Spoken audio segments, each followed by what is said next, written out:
nous demande de résoudre les équations suivantes et avant de préciser l'ensemble des définitions. Donc voilà les 4 équations qu'on nous propose. Donc la première équation, la voici. Donc l'équation est définie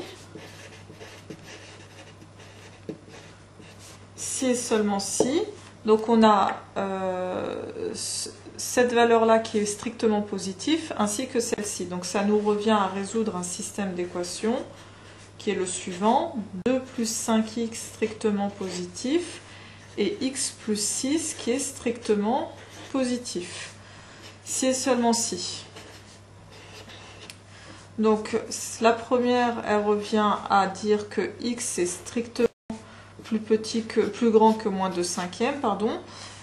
Et la seconde, x strictement supérieur à moins 6.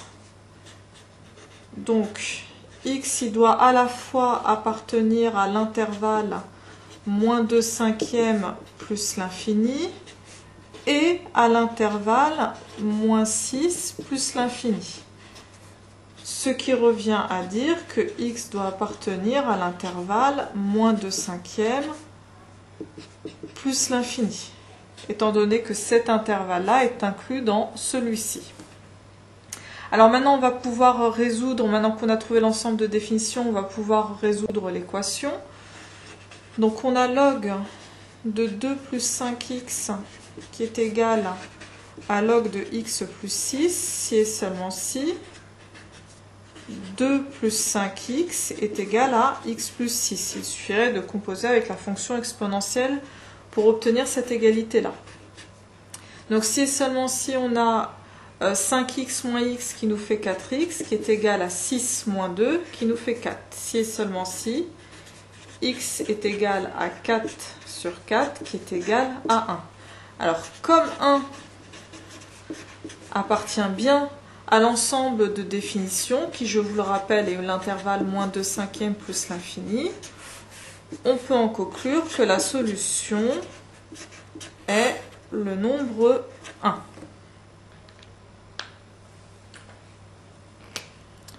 Alors, on va pouvoir passer à la seconde équation, qui est la suivante. Donc, à nouveau, on va devoir trouver l'ensemble de définitions. L'équation est définie si et seulement si x moins 1 est strictement positif et x moins 3 est strictement positif. C'est-à-dire x strictement plus grand que 1 et x strictement plus grand que 3. Donc ça revient à dire que x doit appartenir à l'intervalle 1 plus l'infini et à l'intervalle 3 plus l'infini. Donc à nouveau, on a cet intervalle-là qui est inclus dans celui-ci. Donc ça revient à dire que x appartient à l'intervalle 3 plus l'infini. Je vais pouvoir maintenant résoudre cette équation-là. Donc log de x moins 1 plus log de x moins 3 est égal à log de 3. Alors sous cette forme-là, évidemment, je ne peux pas en faire grand-chose. Il faudrait que j'ai une seule fois le logarithme dans le membre de gauche. Donc ça pose pas de problème puisque j'ai une formule qui me dit que log de a plus log de b est égal à log de AB. Je vais donc utiliser cette formule-là. Et ça me donne log de x moins 1 facteur de x moins 3 qui est égal à log de 3. Ça revient donc à dire que x moins 1 facteur de x moins 3 est égal à 3. Donc je vais développer cette partie-là. Ça me fait x carré moins 3x moins x moins 3 plus 3, pardon, qui est égal à 3. Il me reste donc x carré moins 3x. Je peux mettre x en facteur et ça me fait x facteur de x moins 4x, pardon, puisque là on a moins 4x. Ça me fait donc x facteur de x moins 4 qui est égal à 0. Si et seulement si x est égal à 0 ou x est égal à 4.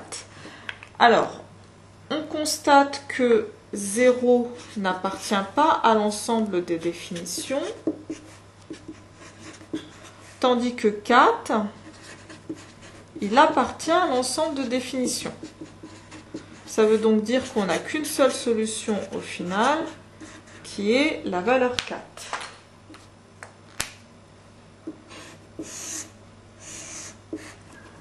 On va pouvoir passer à l'équation suivante.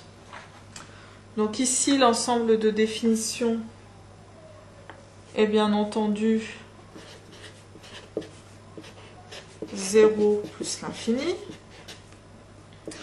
Et je peux donc maintenant résoudre mon équation. Alors, encore une fois, sous cette forme-là, je ne peux pas faire grand-chose. Il faudrait que j'ai du log dans le membre de droite, donc pas de problème, on va le faire apparaître. Il suffit d'écrire 2 comme étant égal à 2 fois 1. 1 étant égal à log de E, puisque log de E vaut 1. Et on va appliquer la formule qui nous dit que A fois log de B est égal à log de B puissance A. J'obtiens donc log de E au carré. Ce qui revient à dire que x est égal à exponentielle au carré. L'ensemble de solutions, la solution unique, pardon, est la valeur E au carré. Dernière équation, à nouveau l'ensemble de définitions ne pose pas de problème. X doit appartenir à l'intervalle 0 plus l'infini. Alors ici effectivement cette équation ne ressemble pas vraiment aux autres. Par contre on reconnaît facilement une équation du second degré à condition de poser grand X est égal à log de X. Et ce qui revient finalement à résoudre, donc x carré plus x moins 6 qui est égal à 0, qui correspond bien à une équation du second degré. Donc comme habituellement on va calculer delta qui est égal donc à 1 plus 4 fois 6 qui nous fait 25. On a donc x qui est égal à moins 1 plus 5 sur 2 qui est égal à 2 ou x qui est égal à moins 1 moins 5 sur 2 qui est égal à moins 3. Alors, donc grand X, on avait posé log de x, et donc on doit résoudre log de x est égal à 2 ou log de x est égal à moins 3. Ce qui revient à dire que x est égal à exponentielle 2 ou x est égal à exponentielle moins 3. Alors, on a deux valeurs ici qui sont strictement positives, donc qui appartiennent bien à l'ensemble de définitions. On peut donc dire qu'il y a deux solutions possibles, exponentielle 2 ou exponentielle moins 3. Et on a ainsi résolu cette dernière équation avec le logarithme.